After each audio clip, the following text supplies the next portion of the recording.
Kerajaan timbanganten teh kawitna pusar dayana teh dikukuhkan. Lajeng ngalih ka Tarogong saperantosna Gunung Guntur Biru. Kerajaan timbanganten kalebet negara madat mandiri.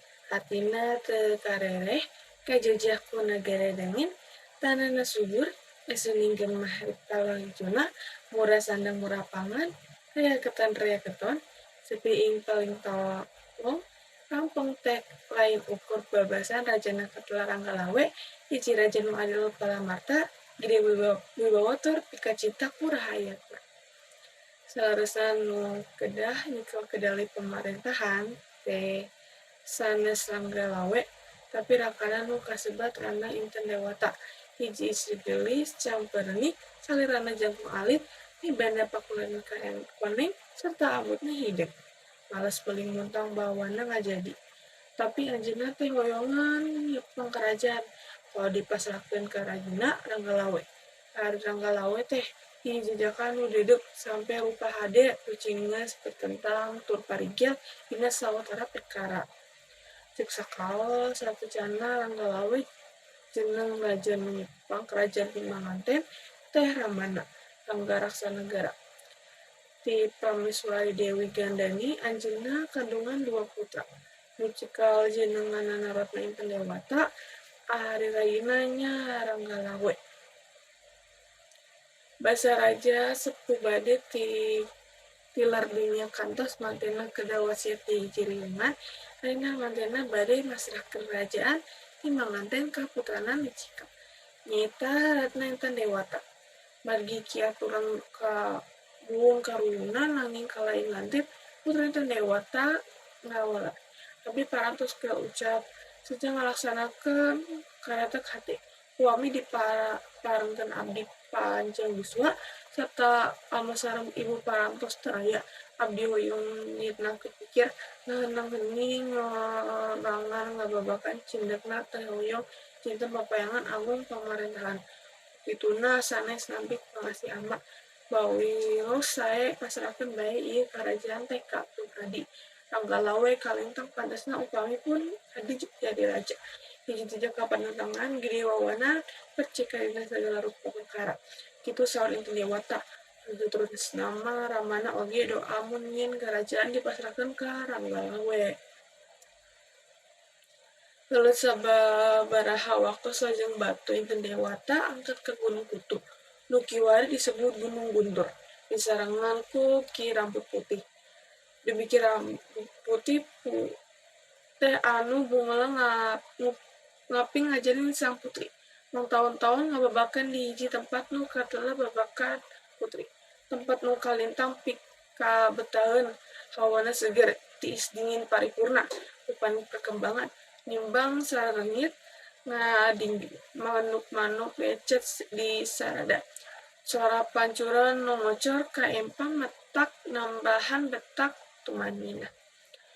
Hiji mangsa kerajaan timbanganten mayonan cocobi nu kalintang anggena.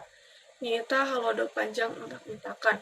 Dugi ka masyarakat kerajaan timbanganten pinggir kakirangan cai. Aya usulan ti para gegedean kerajaan supados ngadamel bendungan cai. Sumber caina nyandak atanapi ngabedog babakan putri nu waktos harita mangrupi padepokan Ratu Intan Dewata. Kalayaan teh ngemutkeun kumaha mamanahan sareng pamadegan ingkang raka. Ranggalawe ngaluyuan pikeun ngabongkar babakan putri.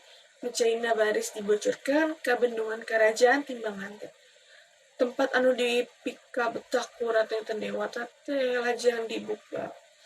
Didamet tambak teu tatapasita heula ka anu kagunganana. Ratu Inten Dewata kalintang bendukna dadah dumadak langit angkep nutup buana timbanganten jeung sabudereunana. Kawitna mah rahayat timbanganten suka bungah pangat Ranggalawe mah dikinteunana hujan bakal turun. Katuruk-turuk wangunan tambah cai tos bade rese. Tapi kasuka jeung kabungah harita keneh sirna sabab ngadap-ngadap ngani oyong. Gunung Guntur bangun nu ngaguruh. Nini gede mimiti ningikeun bumi. tane inggeng kilat pating duriang, bumi genjong, bumi guntur ngabudakeun batu, pating jileburna suara gelap dina pajot gunung guntur beki mutah. Tatangkalan ting korodok koruntah, barengges katebak angin tu tarik nakar. Geus kitu mah kakararahaya timbangan teh ngarasa gingir, burbar ka kitu ka dieu pating jejerit paling koceak. Rangga lawe ka perkara sadanya nyata kejadian teh mangrupa babendon ti dewa. Duma geus wangkalang badegong kanu jadi ancek jul anak pemajikan Rangga lawe saja milarian rating ka dewa tarek mundut pangapunten. Mantana soal sugima upama teu amprok heula jeung nu jadi lanceuk. Keserning Hyang Widi Rangga lawe tepang jeung Ratna Inten Dewata. Kudu bae anjeunna nyuup kana dampal sampean Ratna Inten Dewata bari nyarios dumareda. Duh, ingkang Raka, hapunten, jisim abdi rumaos sepat. Ieu teh bebenon Hyang Widi ka isem abdi nu bedong wangkelang ka salira Raka. Santosna Ratna Inten Dewata ngahampura kana kalepatan Rangga lawe. Ngadak-ngadak ilingi teh eureun Gunung Guntur teu ngutahkeun deui letak panas batu gede batu leutik geus taya nu pating belat dagi. Langit ngadak-ngadak ngelanglang angin leler ciri dewata nyeksiri kana kabersihan hate Ratna Inten Dewata. Ceuk sakaol Ratna Inten Dewata sareng Ki Rambut Putih Lajeng arangkat ka palih wetan. Nu ditujuna nyaeta Gunung Talagbodas maksud neraskeun ngasakeun tarapana sarta didinya pisan marantena tari